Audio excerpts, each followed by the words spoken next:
바랍니다. 오늘 우리에게 주신 하나님의 말씀 같이 찾아보겠습니다. 에베소서 3장 14절부터 17절입니다. 에베소서 3장 14절부터 17절.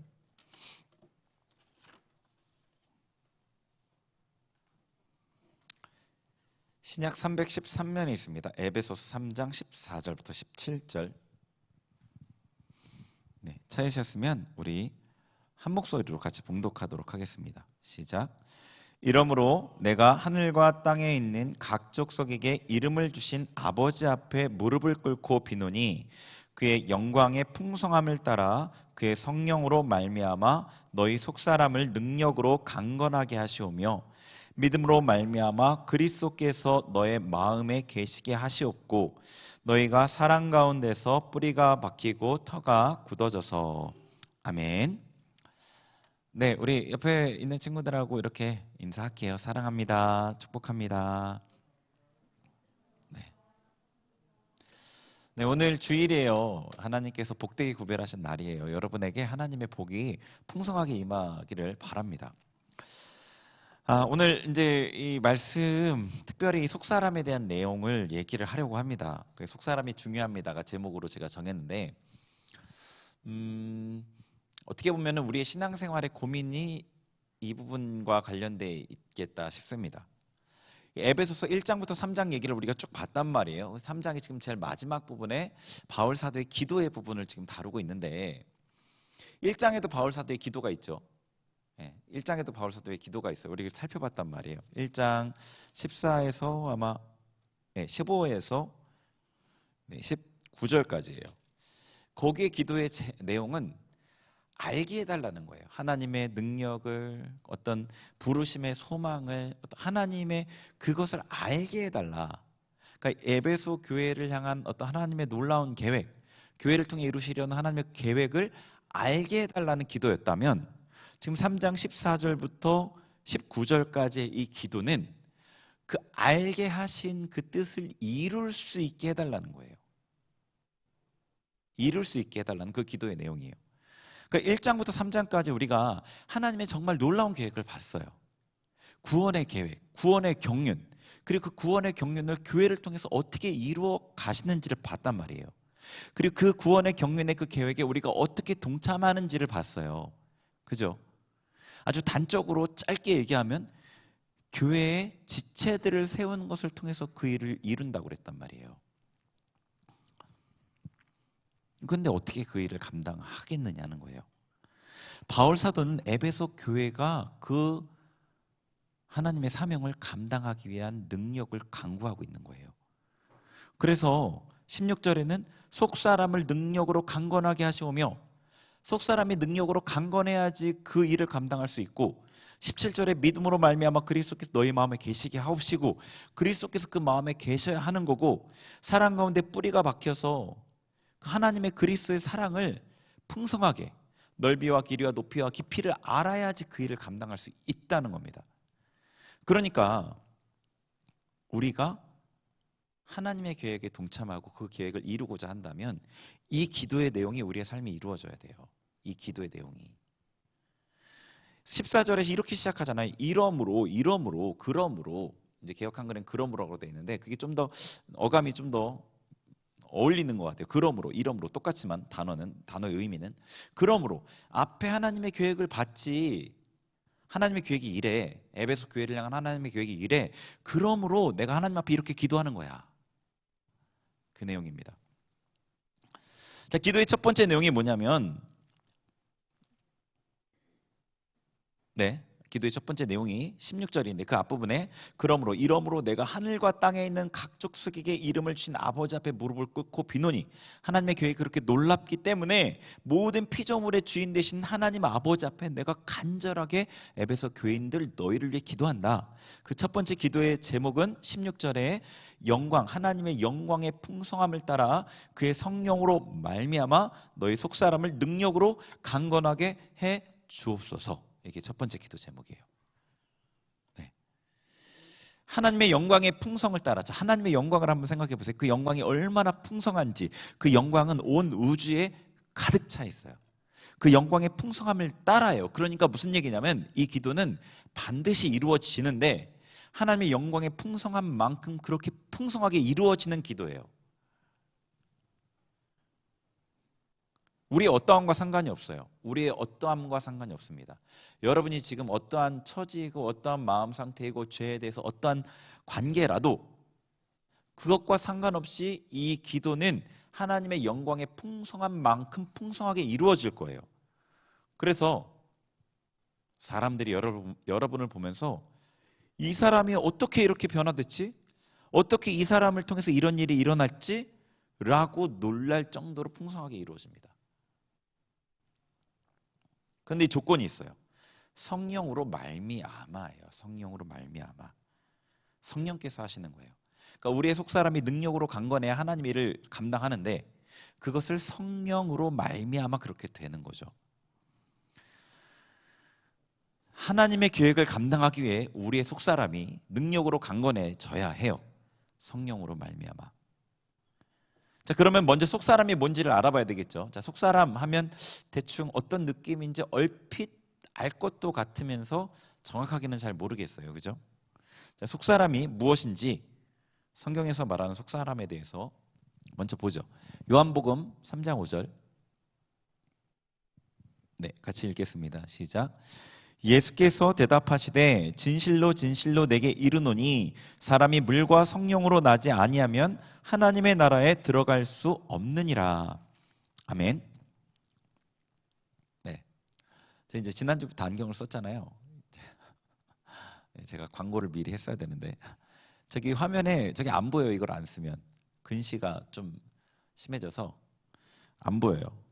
근데 안경 쓴 게 이상해 보이진 않죠? 예, 고를 때 굉장히 고심해서 고른 건데 어떤 분이 유튜브에 제가 매주 영상을 올리잖아요. 설교 영상을 아주 혹평을 하셔가지고 제가 아주 혹평을 하셨어요. 네, 아주 거친 말을 써가면서 뭐 나쁜 의도가 있는 건 아니었는데 자기가 그 썸네일을 보고 너무 목사님의 얼굴이 이상하게 보여서 못 봤다 뭐 그렇게 얘기하셔서 제가 고민을 하다가 사모님께 한 번 더 물어보고 오늘 또 썼습니다. 예, 하여튼 자, 이 3장 5절의 말씀은 예수님이 니고데모와 대화 가운데 하신 말씀이에요. 그런데 하나님 나라에 들어가기 위한 필수 조건에 대해서 말씀하셨어요. 그 조건인즉 하나님의 나라에 들어가기 위해서는 물과 성령으로 거듭나야 돼요. 거듭나지 않으면 못 들어간다는 겁니다. 물에 대해서는 지금 다룰 건 아니고요. 어쨌거나 물과 성령으로 태어나야 돼요. 태어나야지 하나님의 나라에 들어가요.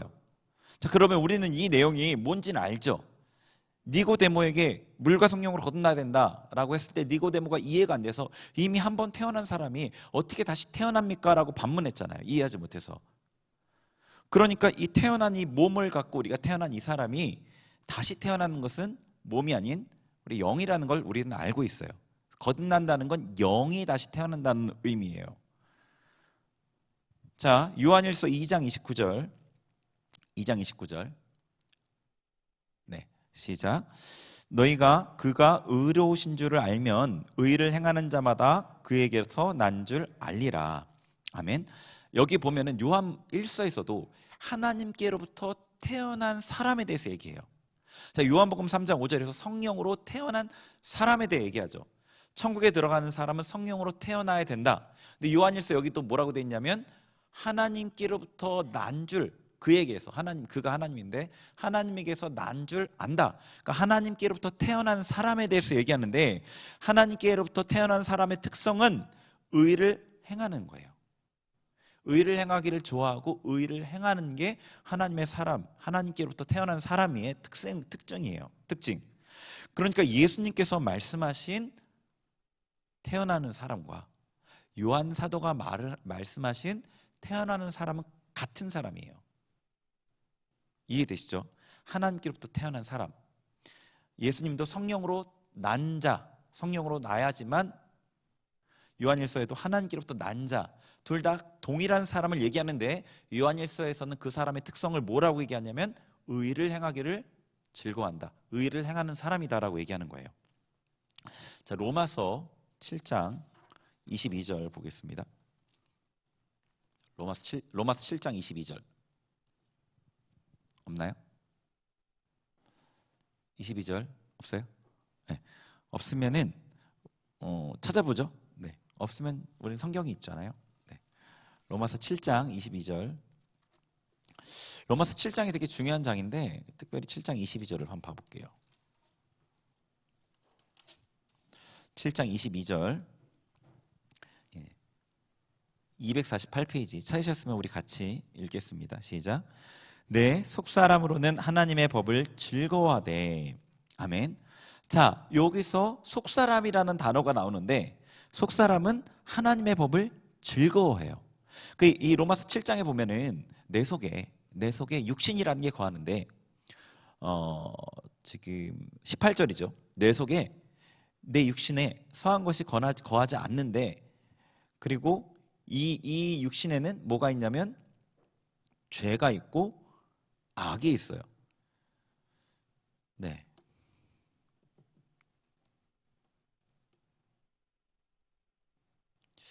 개역개정이랑 약간 번역이 달라졌네요. 네. 내 속에 육신에 죄가 있고 악이 있다고 그랬어요.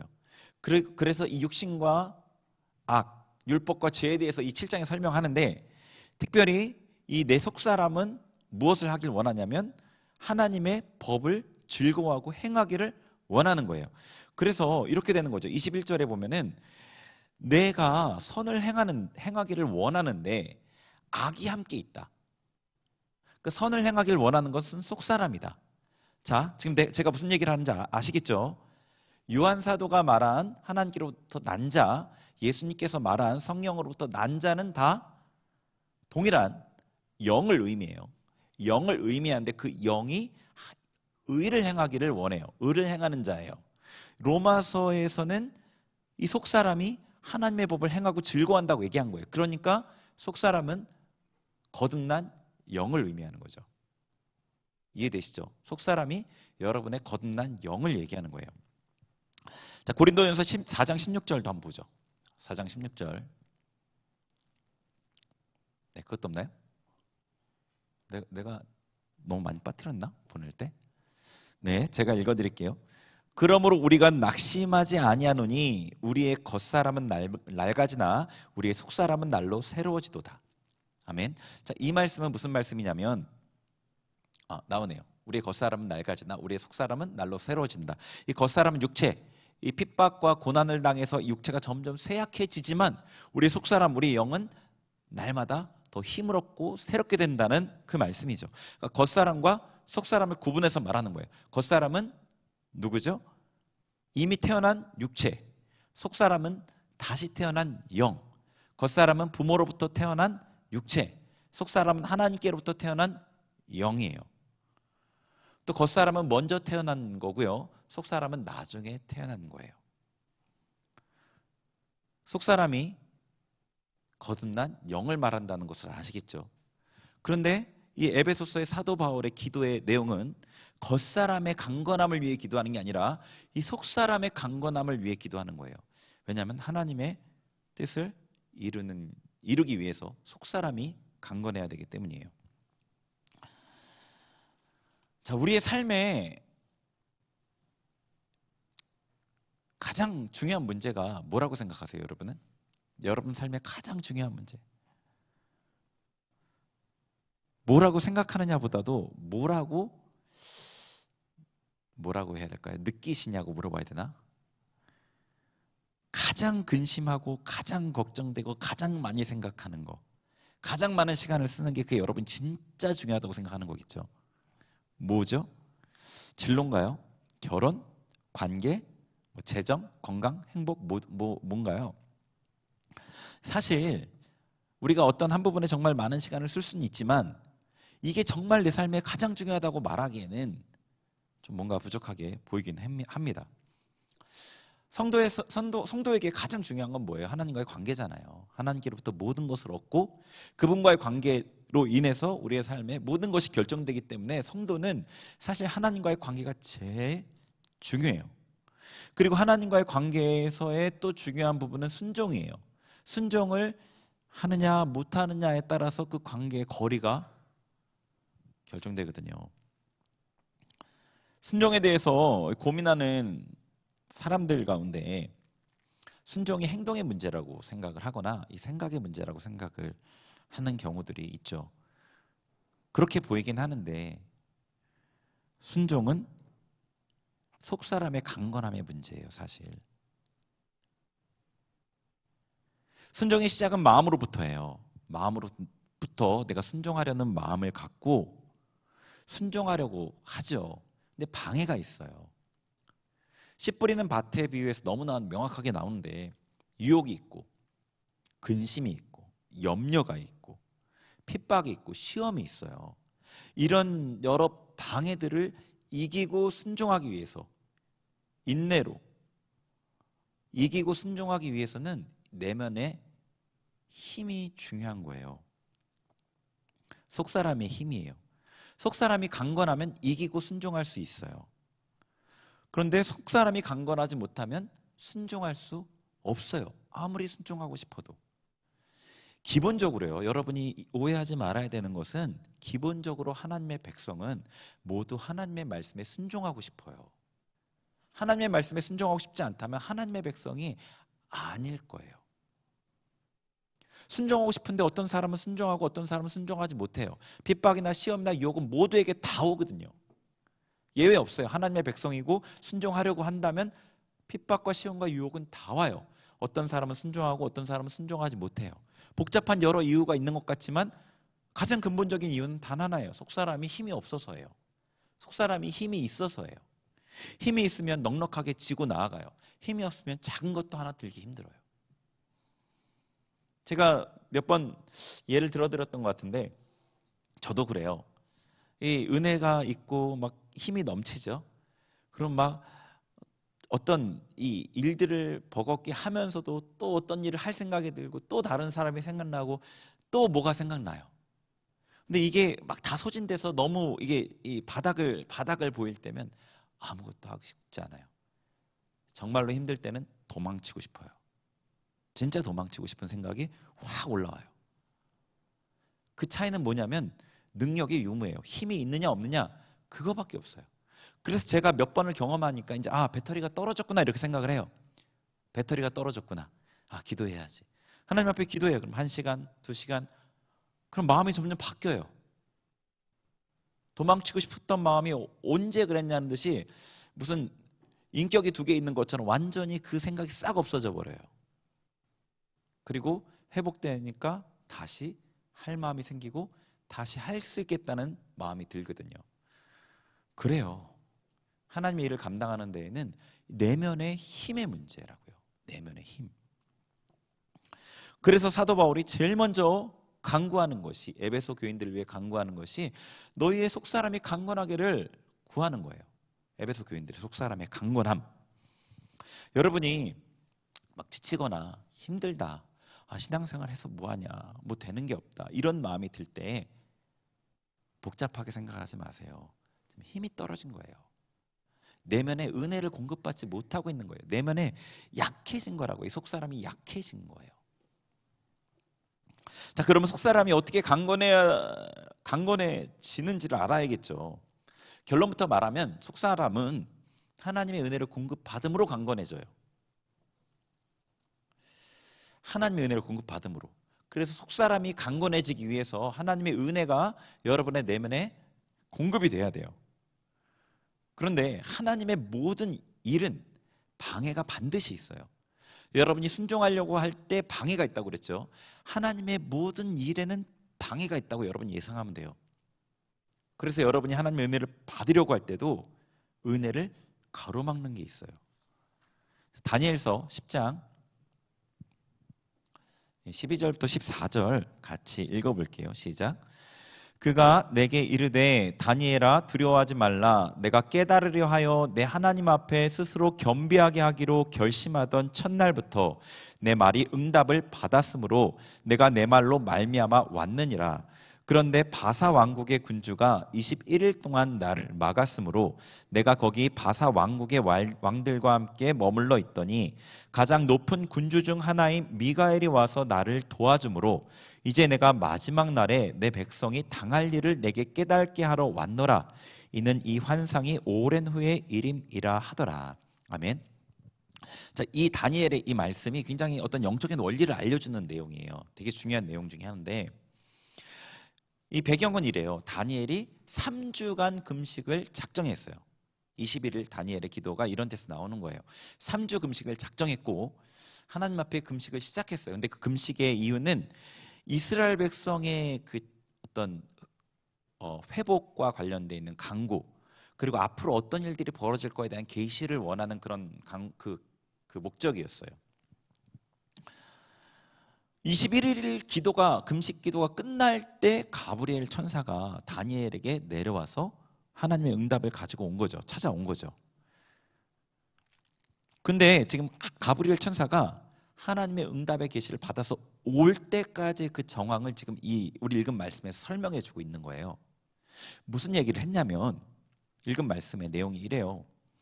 너가 하나님 앞에 금식을 작정하고 기도한 그 첫날에 너의 기도가 이미 응답이 됐다. 그래서 내가 보냄을 받았다는 거예요. 첫날에 가브리엘 천사가 첫날에 하늘에서 하나님의 파송을 받고 내려오는데 중간에 바사 왕국의 군주가 자기를 막았다는 거죠. 그래서 거기에서 머물러 있다가 지체돼 있다가 21일 만에 미가엘 군주가, 미가엘 천사장이 나를 도와줘서 내가 여기 이제야 왔다라는 거예요. 여기 어떤 영적인 원리가 있냐면, 지금 바사 왕국의 군주라고 돼 있는데 사람이 아니겠죠.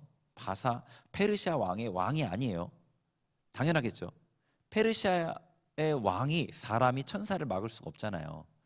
그리고 여기서는 미가엘도 군주라고 말하거든요. 그러니까 어떤 영적인 권세를 가진, 높은 영적인 권세를 가진 대상인 거예요. 그 마귀 중에 영적 권한이 좀 더 높은 영적 존재이겠죠. 그러니까 하나님의 응답이 땅에 내려올 때 이 중간에 마귀가 막고 있다는 것을 알 수 있는 거예요. 그걸 막고 있는 거예요. 하늘에서 하나님의 응답이 내려올 때 막는 존재가 있는 거예요. 지금 가브리엘 천사의 설명이 딱 그거거든요. 이걸 우리 개인한테 적용하면, 이게 영적인 원리예요. 영적인 원리를 우리 개인한테 적용하면, 이게 좀 설명이 좀 필요하겠지만 간단하게만 말씀을 드릴게요. 하나님의 성령이 계신 처소가 하늘이에요. 그곳은 여러분이 영이 구하는 그 깊은 곳이에요. 사람의 영이 하늘이라고 보시면 돼요. 그리고 여러분의 육체는 땅의 흙으로 만들어졌고 땅과 접촉하고 있어요. 땅이라고 보시면 돼요.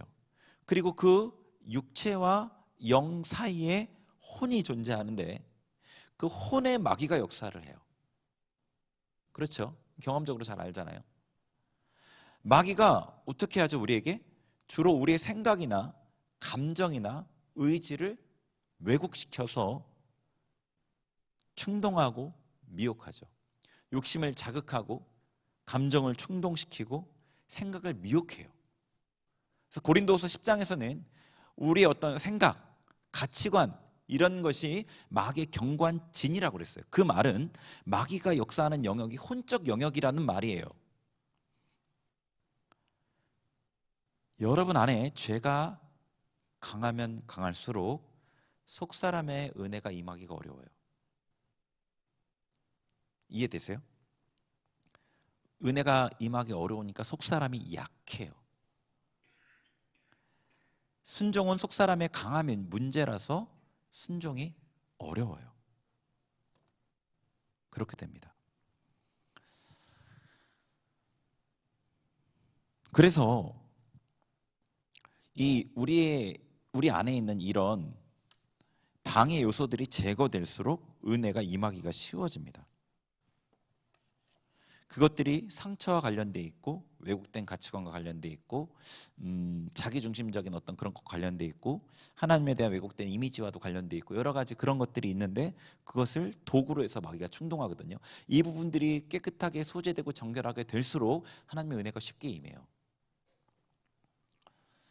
이런 것들이 정리가 안 돼 있으면 어떻게 되죠? 평소에는 혼자 기도하면 기도가 잘 안 되고 기도의 은혜도 잘 못 받아요.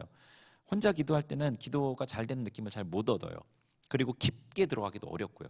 근데 그러다가 어떤 그 은혜가 강하게 임하는 집회에 참여했을 때, 뭐 보통 수련회 같은 그런데 참여했을 때 은혜가 강하게 임하니까, 외부에서 은혜가 강하게 임하니까 내게 역사하는 혼적인 그 마귀의 역사가 확 제압되죠.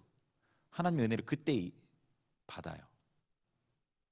그러면서 마음이 좀 새롭게 되고 열정도 생기고. 그런데 그 시간이 지나면 혼자서는 그걸 못 하잖아요. 그러니까 또 힘들어져요.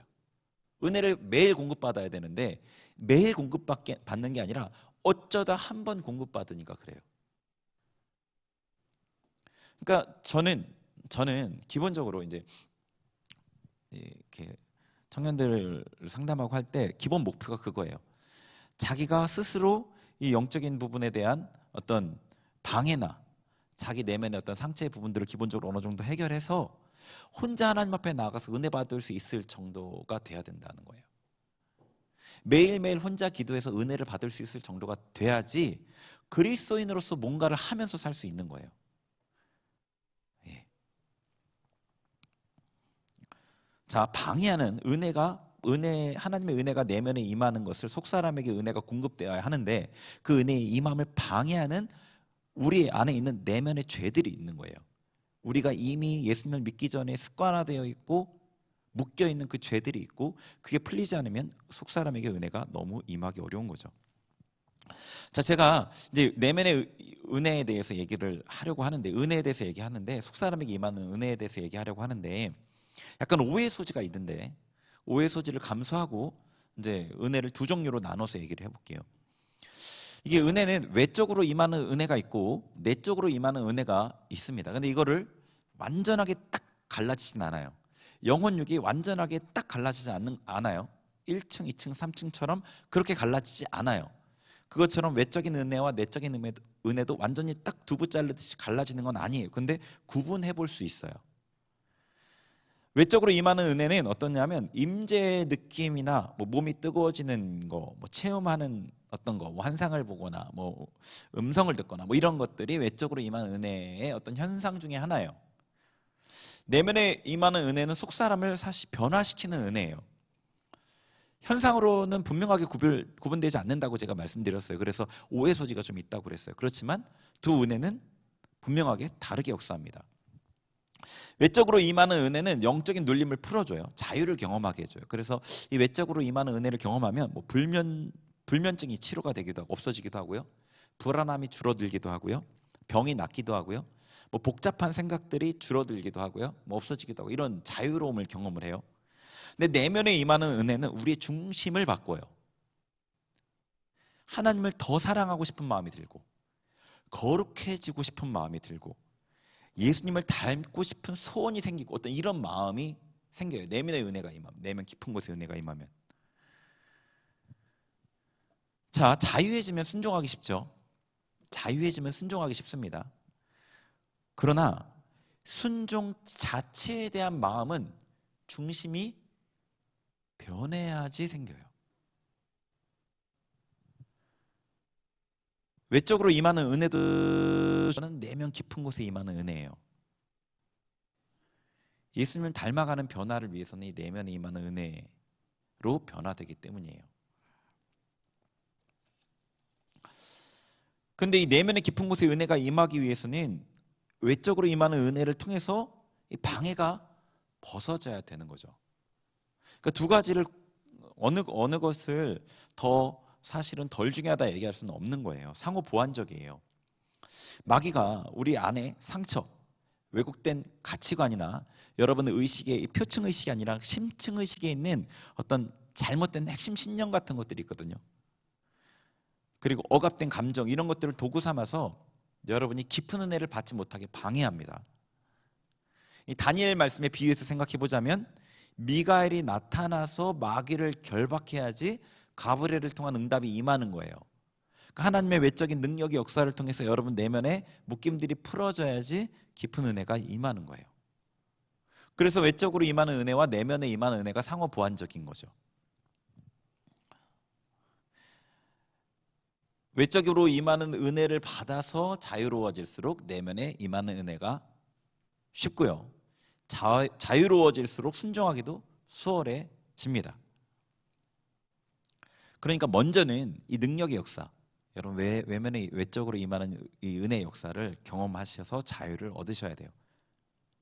근데 거기서 멈추면 안 되죠. 신앙생활은 목적이 아니고 예수님을 닮는 것이기 때문에 그래요.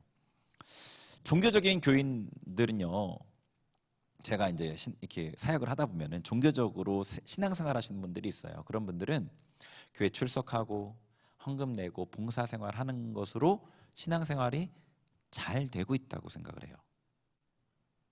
그런데 영적인 어떤 성장에 대해 좀 알고 자유를 조금 맛보고 이런 것에 대해서 관심이 있는 사람들은 그 자유를 얻기 위해 애써요. 신앙 가운데 실질적인 변화를 경험하기 위해서 애쓰고 추구해요. 종교적인 교인보다 훨씬 낫죠. 그런데 거기에 머무르는 경우들을 봐요. 자기가 경험할 그 자유가 최고의 목적이 돼버리는 거예요. 더 자유로워지기 위해서 거기에만. 일종의 영적 이기주의에 빠지는 것들을 봐요. 영적 이기주의예요. 이거는 자기만을 위한. 근데 우리의 신앙의 목표는 예수님을 닮는 거잖아요. 예수님을 닮는 것도 이기적으로 생각하시면 안 돼요. 그렇게 생각하시는 분도 있는 것 같은데, 예수님을 닮는다는 거는 희생적인 사랑을 배우는 거거든요. 이 자유라는 것은 예수님을 닮는 과정 가운데 얻어지는 부산물 같은 거예요. 예수님을 닮는 것, 그게 목적입니다. 그게 자유 자체가 목적이 아닙니다. 제가 그래서 같이 마치할 때에 청년들에게 항상 강조하는 게 있어요. 이걸 통해서 상처 치유가 목적이 아니다. 상처가 있으면 예수님께 순종하기가 힘들기 때문에 상처를 다루는 거지, 상처 치유가 절대 목적이 아니다. 영적 이기주의에 빠지면 안 됩니다. 하나님을 경험하고 영적 성장을 추구하는 초기에는 이 외적으로 임하는 은혜를 주로 경험하게 돼요. 그런데 성장해 갈수록 내면에 임하는 은혜를 알게 되고 예수님을 닮아가게 됩니다. 제가 정리하자면, 속사람이 강건해야 순종할 수 있습니다. 속사람이 강건하기 위해서 하나님의 은혜를 공급받아야 합니다. 그런데 하나님의 은혜를 방해하는 마귀가 있어요. 마귀는 우리의 상처, 왜곡된 가치관, 심층 의식 속에 숨겨져 있는 잘못된 핵심 신념, 하나님에 대한 왜곡된 이미지, 여러분이 꾹꾹 눌러서 억압해놨던 그 억압된 감정, 이런 것들을 이용해서 하나님의 은혜가 임하지 못하게 방해해요. 그래서 먼저는 이 외적으로 임하는 하나님의 은혜를 통해서 이런 문제들로부터 자유로워져야 하고, 동시에 내면에 임하는 은혜를 받아서 속사람이 예수님을 닮아가야 합니다. 속사람의 강건함은 이 내면에 임하는 은혜와 외적으로 임하는 은혜, 사실 둘 다를 통해 이루어져요. 그런데 내면에 임하는 은혜가 좀 더 근본적인 변화를 이루는 거죠. 자, 어떤 식으로 하나님의 은혜가 임하고 어떤 식으로 우리가 속사람이 강건해지는지에 대한 대략적인 얘기를 했어요. 이해가 되시죠? 자, 그럼 은혜를 어떻게 받느냐, 은혜 받는 도구에 대한 얘기를 할게요. 이거는 여러분 이미 좀 아시는 내용일 텐데 제가 조금 더 보완해서 얘기를 해보려고 합니다. 이 속사람이 은혜를 받아야 되는데 방해가 있어서 방해를 처리하는 거는 봤어요. 그럼 은혜를 받는 도구로 우리에게 주신 것들이 있어요. 대표적인 도구가 말씀, 기도, 찬양, 금식 이런 거죠. 찬양은 곡조 있는 기도니까 기도에 포함시키고, 금식도 기도의 방법 중에 하나로 금식 기도죠. 금식 자체가 목적이 아니라 금식하며 기도에 더 집중하는 게 목적이기 때문에 그것도 기도에 포함할 수 있습니다. 그래서 말씀과 기도가 하나님의 은혜를 받는데 중요한 도구로 우리에게 주신 거예요. 하나님께서 우리에게 이 말씀 읽는 어떤 이 말씀 읽기와 기도를 통해서 은혜를 공급하셔요. 그러니까 정기적으로 경건 생활을 하지 않는 사람은 하나님의 은혜를 충분히 받을 수가 없어요. 이건 선택이 아니라 필수입니다. 필수. 정기적으로 매일의 경건 생활을 하지 않는 사람은 이 성장이 굉장히 더뎌요. 그 성장은 보통 고통을 통해서 일어나요. 그 성장이 안 일어나지는 않는데 더디게 일어나고 고통을 통해서 일어나요. 여러분이 정기적인 기도, 이 경건 생활을 통해서 자신의 내면을 돌아보고 그 내면을 하나님 앞에 씨름하면서 직면하고 문제를 하나님 앞에 기도 안에서 해결할 수 있으면 삶의 많은 고통들을 줄일 수 있어요. 그게 안 되니까 제가 얘기했죠. 하나님이 치셨다는 오해에서 내가 잘못된 왜곡된 것으로 인해서 잘못 선택하고 잘못된 결과를 겪는다고요. 그 결과를 겪고 그걸 통해서 내면을 돌아볼 수밖에 없게 되고 하나님의 은혜로 변화가 일어나는 거라고요.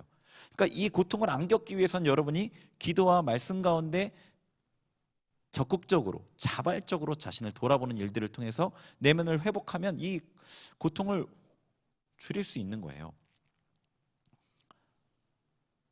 성장이 굉장히 더뎌요.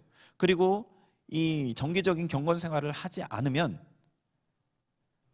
그 않는 경우에 승리하고 넉넉한 생활을 하는 것을 제가 본 적이 없어요. 은혜를 공급받지 못하기 때문에 이 승리하는 넉넉한 풍성한 성경에 약속되어 있는 그런 신앙생활을 할 수가 없습니다. 불가능합니다. 그래서 이건 정말 필수예요. 여러분, 이건 타협할 부분이 아닙니다. 어떻게든 여러분이 습관을 들여야 돼요. 처음에 습관 들이기가 어렵지 습관을 들이면 어렵지 않아요. 습관을 들이는 게 어려운 거예요. 습관을 들이는 게. 제가 이 유튜버 중에 우리나라 사람인데 유대인으로 개종한 사람의 유튜브 내용을 언뜻 봤어요. 어떻게 우연히 구글 알고리즘 그 AI의 인도함을 받아서 네. 하여튼 어쨌거나 우연찮게 떠서 봤는데, 왜냐면 유대인에 대한 내용이 나오니까 되게 약간 관심이 가잖아요. 구약에 대한 내용들. 근데 그 사람이 이 유대인이 되는 그 과정이 굉장히 어렵더라고요. 공부도 많이 해야 되고 뭐 절차도 복잡하고 쉽지가 않아요. 시험도 막 보고. 근데 유대인이 된 사람들도 다시 돌아가는 경우가 있대요. 포기하는 경우가. 왜 그러냐? 가장 큰 이유가 유대인이 지키는 그 정결 예식, 절기, 어떤 이 규정들을 지키는 게 너무 힘들다는 거예요. 근데 원래 유대인들은 그게 안 힘들고요. 유대인이 아니었던 사람이 유대인이 되니까 너무 힘든 거예요. 습관이 되면 안 힘들다는 거예요. 우리가 이전에 그렇게 안 살아왔고 그렇게 기도와 말씀 생활을 안 하다 보니까 하려니까 힘든 거예요. 그 습관을 들이면 그렇게 힘들지 않아요. 저도 뭐 몇 시간씩 기도는 하지만 처음에는 저도 마찬가지죠. 1시간 기도하기가 너무 힘들었죠. 기도하다가 시계 보고 기도하지 이렇게 했죠. 저도 해야 된다니까 했는데 쉽지가 않았어요. 너무. 습관이 되면 할 수 있습니다. 여러분 절대로 포기하지 마시고요. 자, 그리고 말씀을 읽고 기도할 때는 소리를 내는 게 좋아요. 소리를 내는 게, 초보일수록 소리를 내는 게 좋고요. 소리 내는 게 싫은 사람은 더 내야 돼요. 왜냐하면 이게 소리 내는 걸 싫은 사람은 소리 내야 될 사람인 거예요. 그 부분이 부족한 거거든요.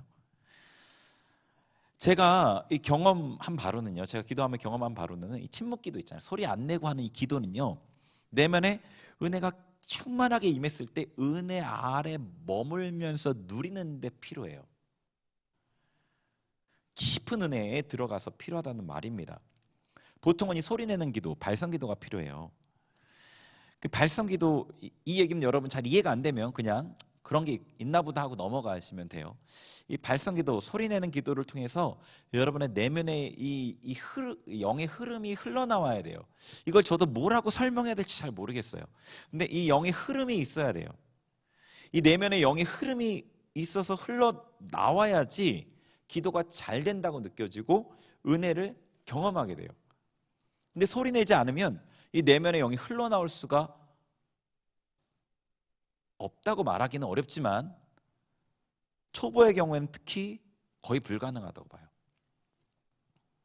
그래서 영적인 활동에서는요, 뭐 찬양이든 기도든 말씀 선포든 상담이든 전도든 영의 흐름이 있어야 되는데 기도에서 특히 더 그래요. 여러분이 기도할 때 이 소리를 내면서 이 영이 흘러나오는 기도를 할 수 있어야 되고 그 느낌을 아셔서 그 기도가 아닐 때는 그 기도로, 그러니까 뭐 그렇게 기도가 잘 안 될 때는 몇 가지 이유가 있어요. 가장 대표적인 이유는 뭐 죄가 있겠고, 그다음에 눌림이 있겠고, 영적인 방해죠. 그런 것들이 있을 수 있어요. 말씀을 읽을 때도 소리내서 읽으면서 영이 흘러나와야 됩니다. 묵독하면 소리 안 내고, 저도 소리 안 내고 많이 읽는데, 소리 안 내고 읽으면 생각이 바뀌어져요. 어떤 깨달음이 오고. 그런데 이 소리내서 선포하듯이 읽으면 이 영에 공급되는 양식으로 보통 주어집니다. 그러니까 뭐 꼭 그런 건 아니에요. 묵독하면 영의 양식이 안 되고 그런 건 아닌데, 조금 더 수월한 방법이 있는 거죠. 그래서 이 말씀 읽고 기도할 때 소리내서 우선은 하시면 좋을 것 같아요. 영의 흐름을 느끼면서 하셔야 돼요. 그런데 만약에 이제 여러분이 기도를 정기적으로 하지 않았다거나, 기도를 정기적으로 했더라도 얼마 오래되지 않았으면 이런 느낌을 갖기가 어렵잖아요. 익숙하지 않고 아직 영적인 부분이 민감해지지 않았으니까. 그럴 때는 여러분이 간절하게 해보세요. 간절하게 마음을 실어서 기도할 때도, 기도의 제목을 갖고 기도할 때 그냥 하나님 아버지 이렇게 하지 말고 간절하게 해보세요. 그게 도움이 돼요. 말씀을 읽을 때도 간절하게 소리내서 읽어보는 거예요. 드라마 바이블을 여러분이 읽는 거를 생각해 보시고, 막 마음을 실어서, 막 뭐 예를 들어서 여기 뭐 3장 14절 이런 거 있잖아요. 앱에서 이런 거 읽으면, 이러므로 내가 하늘과 땅에 있는 각 족속에게 이름을 주신 아버지 앞에 무릎을 꿇고 비노니, 이러면서 여러분이 마음을 실어서 이렇게 한번 읽어보세요. 도움이 될 겁니다. 어쨌거나 말씀과 기도를 통해서 은혜를 받습니다. 그리고 그 은혜를 받는데 말씀과 말씀을 기도하기가 제대로 돼야 되는데, 그게 영이 흘러나오는 그런 게 있어야 돼요. 그러기 위해서 여러분이 간절하게 기도하고 간절하게 말씀을 읽어보세요. 도움이 됩니다. 두 번째로 은혜를 공급받는 방법이 순종할 때예요. 결정적인 순간에 하는 순종이 우리의 내면에 큰 은혜를 주고 내면을 바꾸게 해요. 여러분이 하나님 앞에 말씀대로 순종하고 살고자 결단을 하고 말씀과 기도 가운데 이렇게 행하다 보면은 조금씩 변화를 경험하게 돼요. 근데 그러다가 하나님의 뜻과 내 뜻이 분명하게 부딪히는 순간을 딱 만나게 돼요. 정말로 이거 정말 순종하기 힘든 어떤 딱 순간이 있어요. 선택의 순간이 딱 와요. 그때 여러분이 순종을 선택하면 내면에 한 단계 변화가 확 일어나요. 그게 굉장히 중요합니다. 여러분이 그렇게 순종할 때 여러분이 순종하지 못하게 방해하던 마귀에게는 여러분의 말씀의 순종이 성령의 검이 돼서 마귀에게 큰 타격을 줘요. 하나님 앞에서는 하나님을 선택하는 그 순종으로 하나님이 기쁘시게 했잖아요. 은혜를 풍성하게 공급받아요. 영적 성장에서 사실 순종보다 중요한 건 없어요. 결정적인 순간의 순종이에요. 여러분이 말씀 읽고 기도하는 것도 순종하기 위해서 하는 거예요. 순종의 힘을 공급받기 위해서. 그리고 또 절기를 지키는 거 얘기했었죠. 우리 추수감사절 지켰죠. 대림절 지키고 있죠. 절기를 잘 지킬 때, 준비해서 지킬 때 절기에 예비하신 하나님의 은혜를 부으신다고 그랬어요. 그거는 이미 많이 얘기했기 때문에 넘어가고요. 그 다음에 또 하나가 제가 생각할 때는 작정을 통해서도 하나님의 은혜를 받는 것 같아요. 하나님께서 감동하실 때 어떤 작정을 하는 거죠. 며칠을 작정 기도를 한다던가, 뭐 30일, 뭐 50일, 뭐 100일 이런 식의 작정 기도를, 시간을 작정하고 날을 작정해서 기도하고, 뭐 금식을 작정하고 기도하고, 이럴 때 하나님 앞에 집중하게 되잖아요. 이전에 넘어가지 못했던 어떤 문제들을 해결할 수 있는 은혜를 주십니다. 자, 그래서 은혜를 이런 식으로 받아요. 그런데 아까 얘기했듯이 방해들을 제거해가는 것과 같이 맞물려 간다고 보시면 됩니다. 그러니까 사도 바울이 에베소 교인들의 속사람이 성령으로 말미암아 능력으로 강건하기를 간구했죠. 속사람이 하나님의 은혜를 받아 강건해집니다. 속사람의 은혜가 임하는 방식을 살펴본 거예요. 자, 그 다음 내용도 한번 볼게요. 그 다음 내용 17절, 본문의 17절 한번 읽어봅니다. 17절, 에베소 3장 17절 같이 읽습니다. 시작. 믿음으로 말미암아 그리스도께서 너의 마음에 계시게 하시옵고 너희가 사랑 가운데서 뿌리가 박히고 터가 굳어져서 아멘. 자, 두 번째 기도 제목은 믿음으로 말미암아 그리스도께서 너희 마음에 계시게 하셨고. 자, 이 기도 제목이 어때요? 조금 약간 의아스럽지 않나요? 성도의 마음은 성전이고 하나님 계시잖아요. 근데 그리스도께서 계셔달라고 기도를 해요. 그러니까 우리가 생각하는 그것과는 좀 다른 차원인 거예요. 성도는 그리스도를 모신 이들이에요. 근데 어떤 경우에 어떤 이들에게는 그리스도께서 가려져 있어요. 이 말이 좀 약간 의아할 수 있는데 어떻게 가려져 있냐면 내면에 어떤 껍질과 같은 게 그리스도 예수님을 보이지 않게 가리고 있어요. 그러니까 앞에서 언급했던 그 방해 요소들 있잖아요. 제가 말했던 왜곡된 가치관이나 이런 방해 요소들과 관련된 그 옛사람, 자기가 우상된 그 우상 때문인 것 같아요. 이게 그 사람을 통해서. 그러니까 예수님이 주인으로서 이 중심에 계셔야 되는데 썩어질 옛사람이 중심에 자리하고 있는 거예요. 예수님을 막고 있어요. 사도 바울이 에베소 교인들의 마음 중심이 예수님께서 왕으로 자정하시기를 기도하고 있는 거라. 그런 면에서요. 사형의 그림 여러분 기억하시죠? 생각하시죠? 의자가 있고 거기에 내가 앉아 있느냐, 십자가를 그리고 예수님이 앉아 있느냐. 예수님이 앉아 있으면 주변에 뭐 동그라미들, 그러니까 삶의 여러 가지 부분들이 자리를 잡는 거고, 내가 앉아 있으면 다 엉망이 돼 있는 그런 그림 아시잖아요. 너무 단순한 그림이죠. 제가 이 말씀 준비하면서 그 생각이 나면서 참 영적인 그림이었구나 이 생각이 딱 들었어요. 실제로 예수님이 중심에 자리한 성도는요, 삶의 만족과 행복을 느끼고 소망과 희망을 품고 하나님의 일에 열심을 내요. 그리고 그 일을 이뤄내요. 그리고 삶이 정돈돼요. 바쁘고 복잡해도 삶이 제자리를 잡아요. 하나님의 계획에 동참하기 위해서는 그리스도께서 마음에 계셔야 돼요. 어떻게 가능하느냐? 여기서 답이 나와 있죠. 믿음으로 말미암아죠. 믿음으로 말미암아. 자, 데살로니가전서 2장 13절 거기 읽어볼게요. 데살로니가전서 2장 13절 네, 보여주세요. 네, 시작. 이러므로 우리가 하나님께 끊임없이 감사함은 너희가 우리에게 들은 바 하나님의 말씀을 받을 때에 사람의 말로 받지 아니하고 하나님의 말씀으로 받음이니 진실로 그러하도다. 이 말씀이 또한 너희 믿는 자 가운데에서 역사하느니라. 아멘.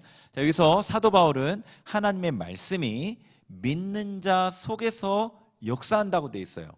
하나님의 말씀이 그들이 하나님의 말씀을 하나님의 말씀으로 믿고 받아들여서 그 말씀을 믿음으로 취할 때 그 말씀이 역사하는 거예요. 운동력 있게 움직이는 거예요. 그들 속에서.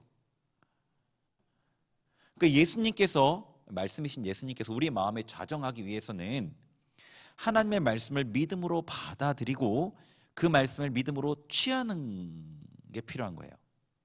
그러니까 말씀을 들어도 예수님이 가까이 오셔도 우리가 그분을 믿음으로 취하지 않으면 그 말씀이 내 속에 있을 수 없는 거예요.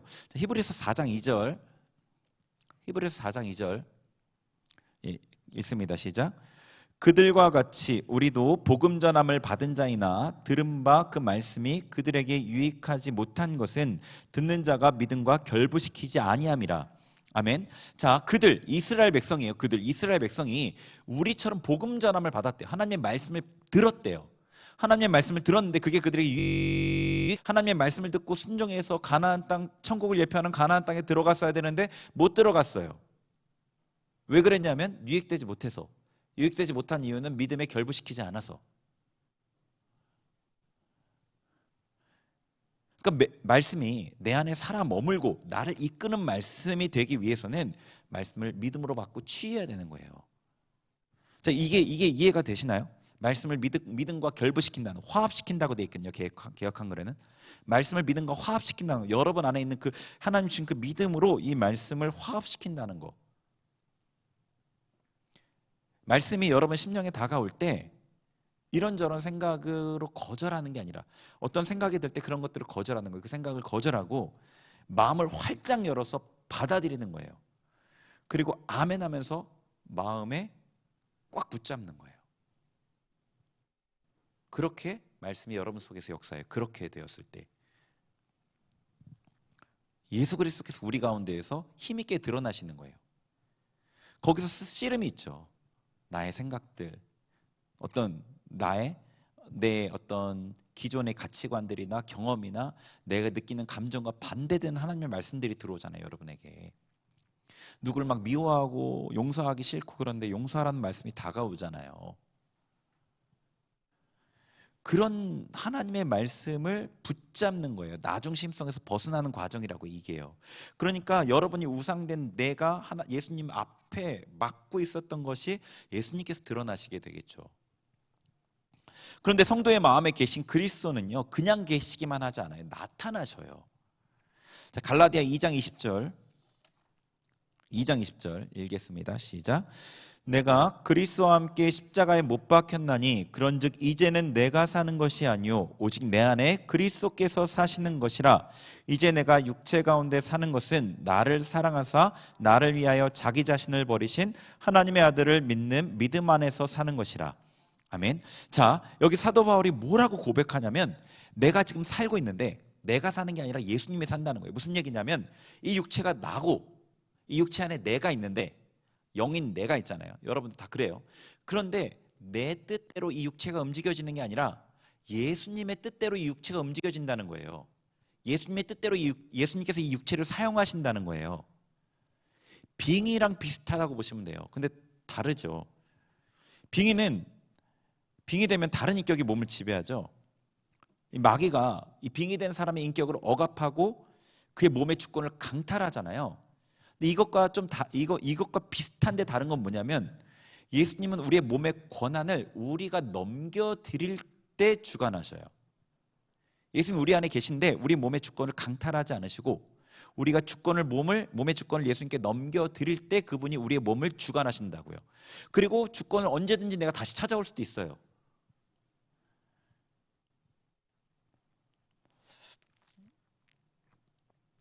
이런 경험들이 여러분이 있으면 좀 더 이해가 쉬운데, 저는 어떤 경험들이 있냐면, 이 설교를 할 때 특히 좀 영적으로 조금 더 편한 곳에서 설교할 때 그런 일들이 있는데, 이 원고를 예전에는 많이 준비를 안 했어요. 지금은 원고를 준비 안 하면 좀 이렇게 뭔가가 흐름을 놓칠까봐 준비를 하는데, 하여튼 예전에 원고를 준비 안 하고 계속 머릿속으로 설교의 내용들을 리마인드하면서 거의 흐름들을 다 머리에 숙지하고 나서 이렇게 했어요. 그러면 되게 자유롭게 하기가 쉽거든요.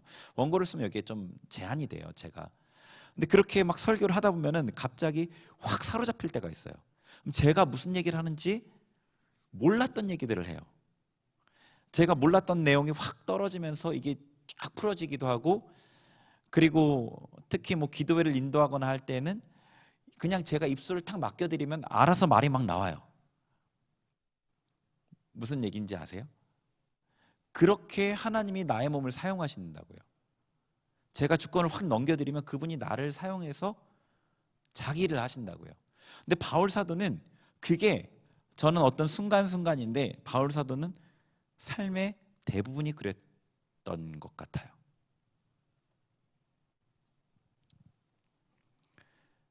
그게 어떻게 가능하냐? 하나님의 아들을 믿는 믿음 안에서 살 때 가능하다고 얘기하는 거예요.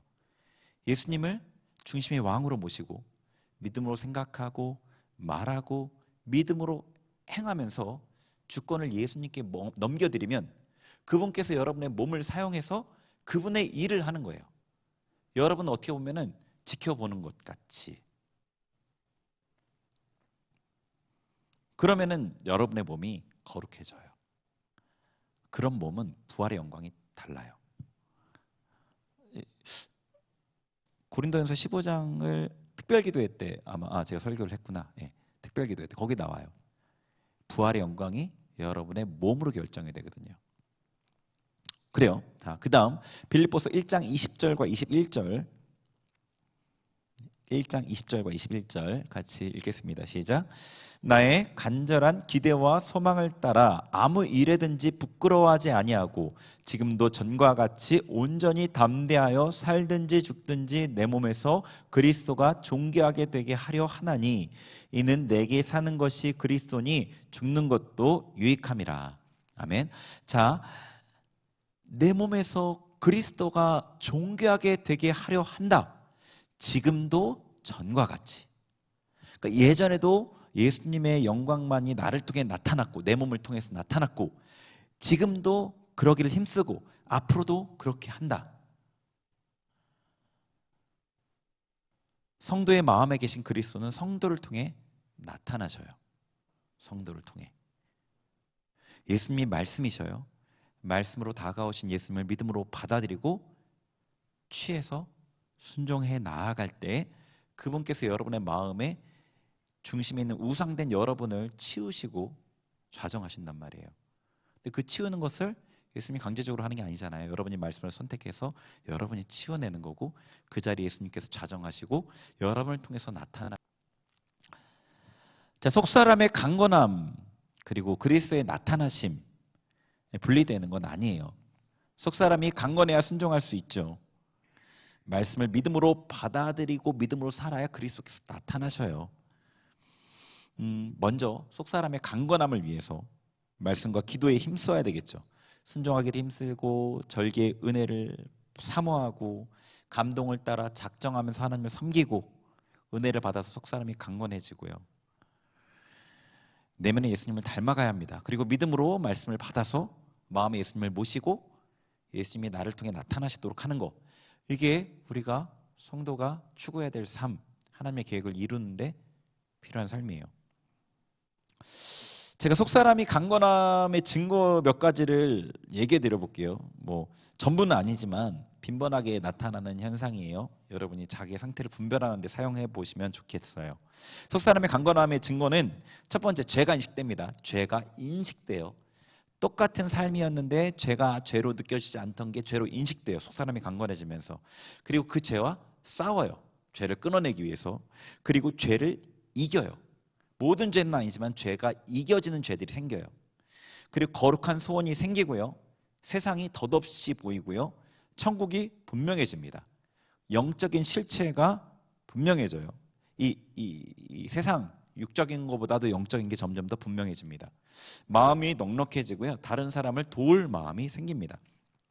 속사람이 강건해지는 증거예요. 그 다음에 예수님께서 마음에 계신 증거는 속사람의 강건함과는 약간 다르지만 연관이 되긴 하지만요. 약간 달라요. 하나님의 뜻이 분명하게 알아져요. 마음에 이 어떤 만족감, 행복이 넘치게 되고요. 아까 얘기한 대로 삶이 규모 있게 정돈이 됩니다. 예수님께서 함께 하시는 것이 자주 인식돼요. 문득문득 예수님께서 나와 같이 계시는구나. 그리고 기도할 때 예수님의 임재가 아주 쉽게 느껴져요. 이렇게 막 열심히 해야지가 아니라 주님의 이름을 부르면 쉽게 느껴집니다. 하나님의 인도가 분명하게 경험되고요. 예수님의 성품으로 사건이나 사람들을 보기 시작해요. 뭐 지혜를 가지고 하나님의 지혜로 사건을 해석한다던가 하나님의 긍휼이나 사랑의 마음으로 사람을 바라본다던가 이렇게 됩니다. 여러분, 속사람이 강건해야 됩니다. 그리고 마음에 그리스도께서 계셔야 돼요. 어떻게 속사람이 강건해지는지, 어떻게 그리스도께서 우리 마음에 계시는지 많이 내용을 나누었어요. 처음 시작할 때는 쉽지가 않아요. 처음 시작할 때는 뭐든지 처음이 어려워요. 제일 어려운 것 같아요.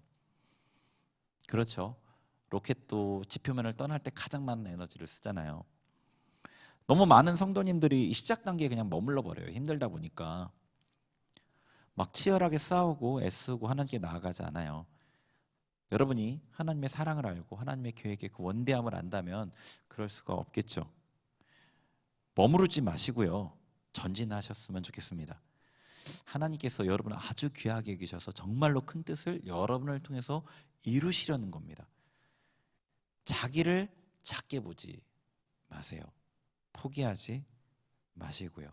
인내로 하나님을 붙드시면 반드시 은혜 주시고 이루어 주십니다. 우리 같이 기도할게요. 우리 기도하는데 하나님 앞에 우리 내면에 이 속사람을 위해서 애쓰지 않았던 겉사람을 위해서는 정말 많은 신경을 썼는데 더러운 게 묻었는지 혹은 뭐 어디 몸이 아픈지 몸에 좋은 것들을 찾고 몸을 즐겁게 할 것들을 찾는 이 겉사람을 위해서는 많은 애를 썼는데 정작 중요한 속사람을 위해서는 제가 너무나 소홀했습니다. 우리 회개하고요, 하나님 앞에 은혜의 도구들을 활용해서 하나님의 은혜를 간구하겠습니다. 하나님 앞에 은혜 받기를 힘쓰겠습니다. 속사람의 강건함을 위해서 제가 애쓰고 힘쓰겠습니다. 우리 그렇게 주님 앞에 회개하고 간구하면서 기도하겠습니다. 다시 기도합니다. 하나님 아버지, 이 시간에 주님의 은혜를 간구합니다. 하나님 아버지 앞에 주님께서 진정으로 바라시는 것이 우리의 속사람의 강건함입니다.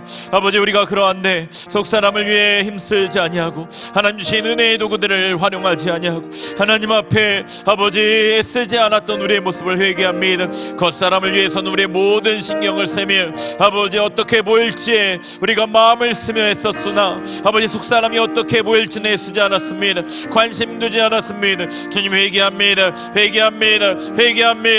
우리를 용서하여 주옵시고 우리 가운데 아버지 주님 하나님의 그 마음을 보여주셔서 우리도 속사람을 중요하게 여기고 하나님 그것을 위해서 애쓰고 힘쓰며 나아가게 하여 주옵소서. 아버지 기도하며 말씀 가운데 경건의 생활 가운데 힘쓰며 하나님의 은혜를 간구하며 아버지 우리의 내면을 아버지 돌보는 삶을 나아가겠습니다. 할레케르와리아라 칸마와이르 베알라카르와리아라 칸마와이르 성령 하나님 이 시간에 우리의 심령 가운데 임하소서. 우리에게 주님 능력으로 역사하여 주옵소서. 주님 우리에게 은혜를 내려 주옵소서. 하늘의 문을 여시고 우리에게 은혜를 내려 주옵소서. 할레케르와리아라 칸마와이르 하나님의 은혜가 임하지 못하도록 방해하는 모든 우리 안에 방해들, 거짓된 가치관들, 마귀의 방해들, 하나님 왜곡된 생각들 우리가 거절합니다. 하나님의 은혜를 구합니다. 하나님의 은혜를 마음 열고 받아들입니다. 할레케르와리아라 칼로알라 세르와르 베알라카르와리아라 칸메웨르 베알라칼로알라 세르와르 할레케르와리아라 칸메웨 성령 하나님 임하소서. 임하여 주옵소서. 임하여 주옵소서. 할레케르와리아라 칸메웨르 베알라칼로알라 세르와르 베알라칼로알라 칸메웨 베알라카르와리아라 칸메와이르 베알라칼로알라 세르와르 할렐루야라 칸메웨르 베알라카르와리아라 칸마와이르 할렐루야라 우리 안에 모든 막힘들 예수의 이름으로 풀어질 체례 할레케르와리아라 칸메웨르 베알라칼로알라 세르와르 베알라칼로알라 칸메웨 감정의 억압들 풀어질 체례 할레케르와리아라 칸메웨르 베알라칼로알라 세르와르 예수의 이름으로 왜곡된 생각들 아버지 풀어질 체례 할레케르와리아라 칸메웨르 베알라칼로알라 칸메와이르 성령 하나님 임하소서. 성령의 능력과 은혜를 간구합니다.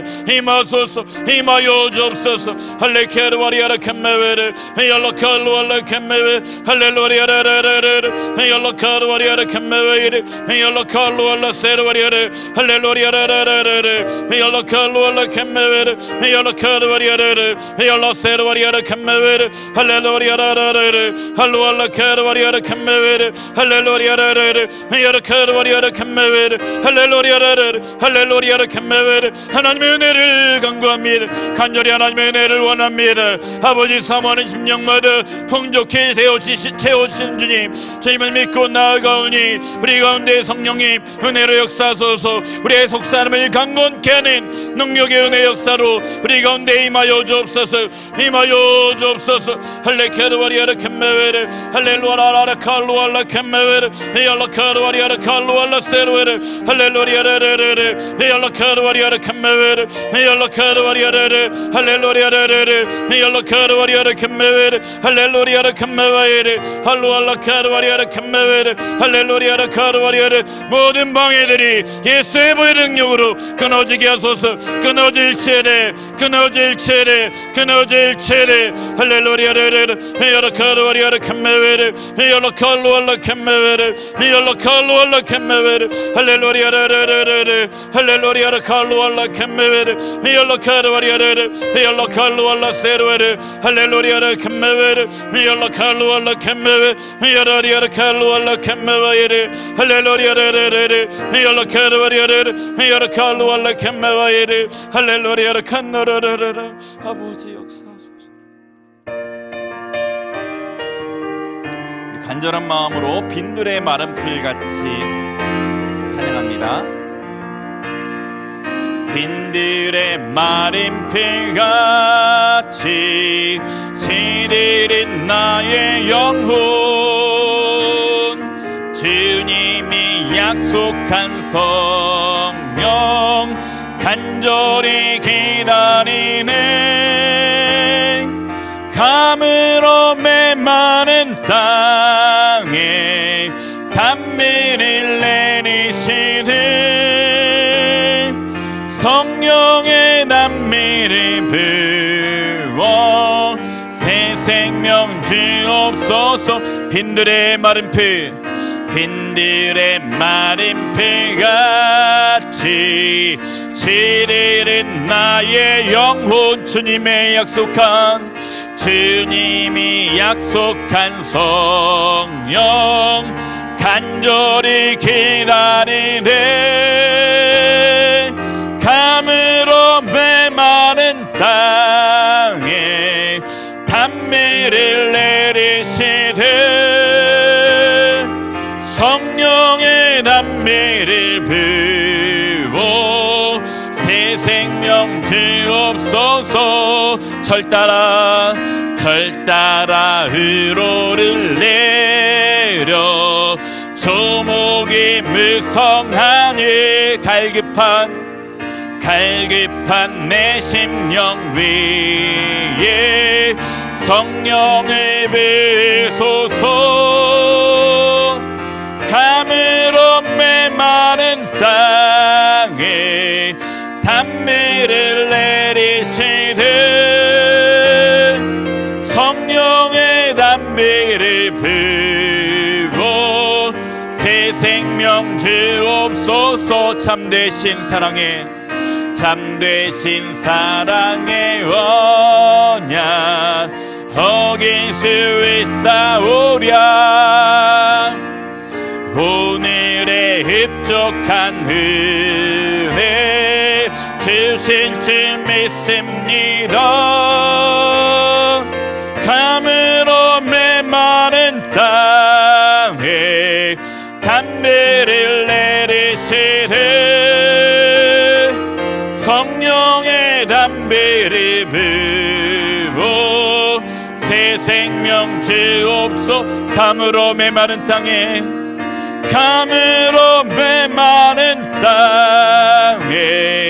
단미를 내리시되 성령의 단미를 부어 새 생명 주. 한 번 더. 감으로 메마른 땅에 단미를 내리시되 성령의 단미를 부어 새 생명 주옵소서. 우리 같이 한 번 더 간절하게 기도할 텐데요. 여러분, 하나님 제 힘으로 할 수 없습니다. 하나님, 저의 이 메마른 심령 가운데 성령의 은혜 역사를 부어주옵소서. 하나님의 은혜를, 하나님의 긍휼을, 하나님의 자비를 구합니다. 제 심령 가운데 임해주세요. 제가 할 수 없습니다. 하나님 긍휼히 여겨주세요. 우리 주님 앞에 간절히 주님의 이름을 부르면서 기도하겠습니다. 주여,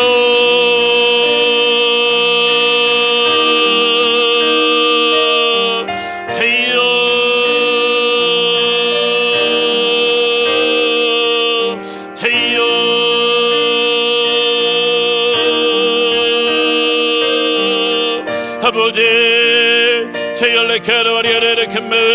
연락하러 우리가 할 수 없습니다. 하나님의 도움을 구합니다. 성령님 역사하여 주옵소서. 성령님 역사하여 주옵소서.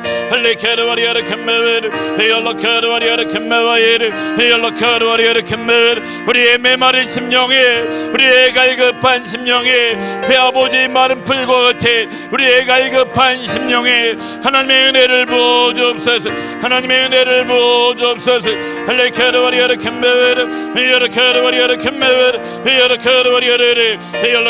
우리의 속사람의 능력으로 강건하게 하소서. 능력으로 강건하게 하소서. 할렐루야 캄메베르 야라리아라 캄메베르 야라카르와리아라 캄메베르 할렐루야 라라라 세르와리아르 야라카르와리아라 캄메베르 할렐루야 캄메베르 하나님을 바라보며 하나님 앞에 마음을 쏟아냅니다. 할렐루야 캄메베르 야라카르와리아르 야라카르와리아라 캄메베르 야라칼루알라 세르와리아르 야라라라라라르 야라라라라르 야라라라라르 야라카르와리아르 야라라라라르 할렐루야 캄메베르 야라라라라르 야라카르와리아르 캄메베르 야라라라라 칼루알라 캄메베르 할렐루야 카르와리아르 캄메베르 할렐루야 라라라라 칼루알라 캄메베르 야라라라라 칼루알라 세르와르 할렐루야 라라라라르 할렐루야 캄메베르 야라카르와리아르 야라카르와리아르 할렐루야 캄메베르 할렐루야 라라라라르 야라카르와리아르 할렐루야 캄메베르 야라카르와르 주여 역사하소서.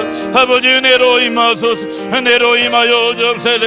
우리의 심령 깊은 곳에 하나님의 은혜로 레케르와리아르 캄메베르 성령의 은혜로 충만하게 성령의 은혜로 충만하게 할렐루야 캄메베르 야라카르와리아르 야라라리아르 칼루알라 캄메베르 야라칼루알라 캄메베르 야라리아르르르르르 야라리아르르르르르 야라카르와리아르 야라카르와리아르르 야라카르와리아르르 할렐루야 캄메베르 야라칼루알라 세르와리아르 할렐루야 캄메베르르르르 할렐루야 칼루알라 캄메베르르.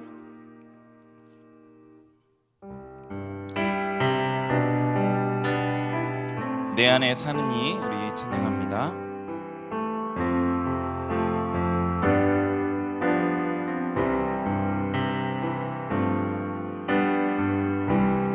내 안에 사는 이 예수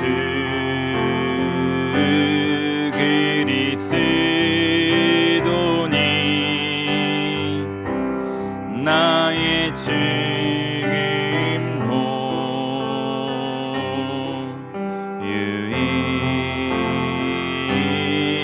유익함이라. 내 안에 사는 이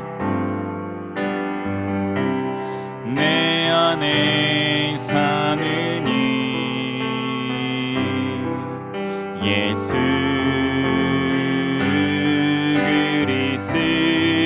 그리스도니 나의 죽음도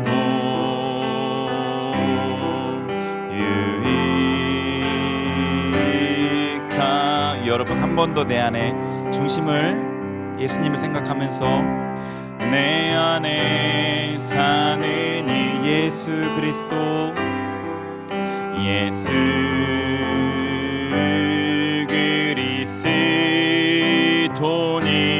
그리스도니 나의 죽음도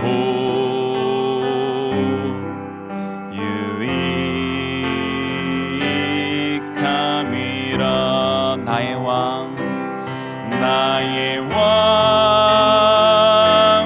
내 노래 내 생명 또 내 기쁨 나의 힘 나의 검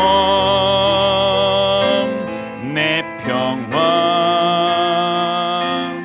나의 주 내 안에 사는 이 예수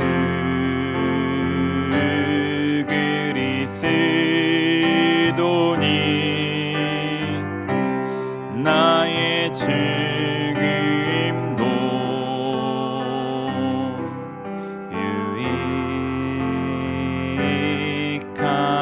유익함이라.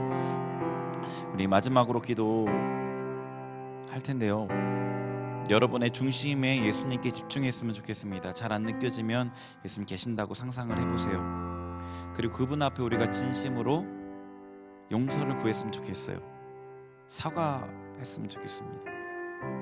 예수님이 내게 계신데 내가 없는 것처럼 살았던 나의 삶들, 함부로 말하고 함부로 악한 감정을 품고 함부로 판단하는 생각을 하고 함부로 악한 생각을 받아들이고, 내 안에 계신 예수님이 나의 부정함과 악함으로 얼마나 고통하고 있을지 우리가 하나님 앞에 용서를 구했으면 좋겠어요. 그냥 회개라는 말로는 너무 같아요. 하나님 앞에 정말 진심으로 사과했으면 좋겠습니다. 예수님 죄송합니다. 제가 예수님을 괴롭혔습니다. 주님, 제가 아니라 예수님이 내 삶에 나타나시기를, 내 삶에, 내 마음에 계시기를 원합니다. 우리 그렇게 기도하겠습니다. 하나님 아버지, 시간에 주님 앞에 우리가 내 안에 계신 주님께 우리가 기도합니다. 하나님 아버지, 주님께서 내 안에 계신다고 내가 하나님의 성전이라고 말하면서 주님 없는 것처럼 살았던 우리의 삶을 회개합니다. 함부로 말하고 행동하고 생각하고 감정으로 죄를 짓고 아버지 욕심을 품었고 부정한 모든 행동을 통해서 거룩하신 예수 그리스도를 우리가 아버지 괴롭혔던 것들을 회개합니다. 용서하여 주옵소서. 우리가 마음 중심으로부터 주님 앞에 사죄합니다. 용서하여 주옵소서. 할레케르와리아라 칼로알라 세르와리아라 캄마와, 내 마음 중심에 그리스도께서, 내 마음 중심에 예수께서, 아버지 예수님께서 계십소서. 아버지, 내가 아니라, 나의 욕심이 아니라, 나의 원함이 아니라 예수 그리스도께서 내 마음 중심에 계십소서. 할레케르와리아라 칼로알라 세르와리, 예수님이 나의 삶의 온전한 왕으로 자정하옵소서. 할레케르와리아라 칼로알라 세르와리아라 캄마와에르 베열라 칼로알라 세르와리, 우리의 내면 깊은 곳에 주님의 은혜를 허락하시고 레케르와리아라 칼로알라 세르와리아라 캄마와에르 베열라 칼로알라 세르와리아라 캄마와에르 베열라 칼로알라 세르와리아라 캄마와에르 로콜로 세르와리아라 캄마, 주님을 경외하며 주님을 높이며 할레케르 주님을 따라가는 삶으로 우리를 이끌어 주옵소서. 할레케르와리아라 캄마와에르 베열라 칼로알라 세르와리아라 캄마와에르 베열라 칼로알라 세르와리아라 캄마와에르 베열라 세르와리아라 캄마와에르, 주님 내 안에, 내 중심에, 내 마음에 예수님 주인으로서, 예수님 왕으로서, 예수님 그리스도로서 내 마음에 계시옵소서. 할레케르와리아라 캄마와르 할로알라 세르와리아라 캄마와에르 베열라 칼로알라 세르와리아라 캄마와르 할렐루리리리리리 베열라 칼로알라 세르와리아라 할렐루리리 캄마와에르. 하나 더 기도 제목이 생각났어요. 이거 기도 같이 한 번 더 했으면 좋겠습니다. 여러분, 우리 중심의 내면 깊은 곳에 은혜를 구하세요. 어떤 은혜를 구하냐면, 우리 말씀 읽기가 아주 기초 중에 기초라고, 필수적인 거라고 그랬잖아요. 근데 우리가 아직 그 습관이 안 들어있는 경우가 많죠. 말씀 읽을 수 있는 은혜를 제게 주세요. 기도할 수 있는 그 영을 제게 주세요. 하나님, 제가 말씀을 읽고 싶은, 기도하고 싶은 그 마음이 제게 일어날 수 있도록 제 내면 깊은 곳에 제 중심을 바꿔주세요. 우리가 그 은혜를 한 번 더 간구할게요. 같이 기도합니다. 하나님 아버지, 주님의 은혜를 간구합니다. 우리 내면 깊은 곳에 임하시는 주님의 은혜를 간구합니다. 성령님, 우리 내면 깊은 곳에 임하소서, 만지소서. 하나님의 뜻과 반대되는 모든 것들을 제거하소서. 말씀의 영을, 기도의 영을 우리의 심령에 깊이 임하여 주옵소서.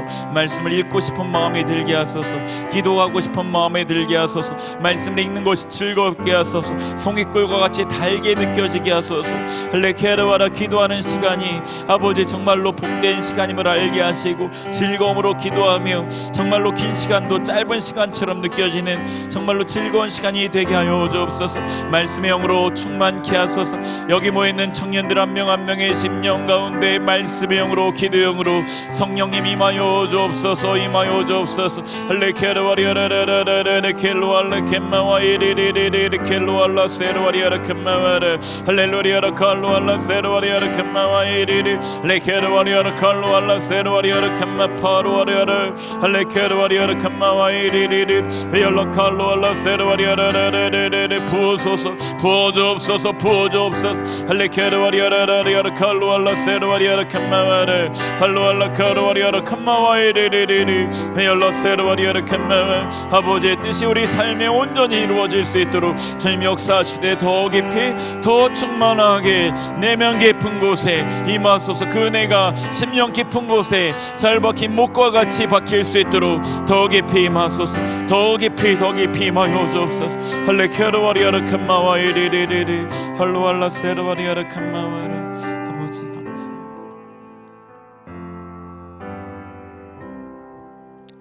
하나님 아버지, 주님 앞에 거룩하게 하시고 복되게 하신 날 예배하는 우리에게 은혜 주시는 주님을 감사합니다. 찬양합니다. 주님 홀로 영광 받아 주옵소서. 예수님의 이름으로 기도합니다. 아멘. 우리 자리에서 일어나셔서 봉헌하겠습니다.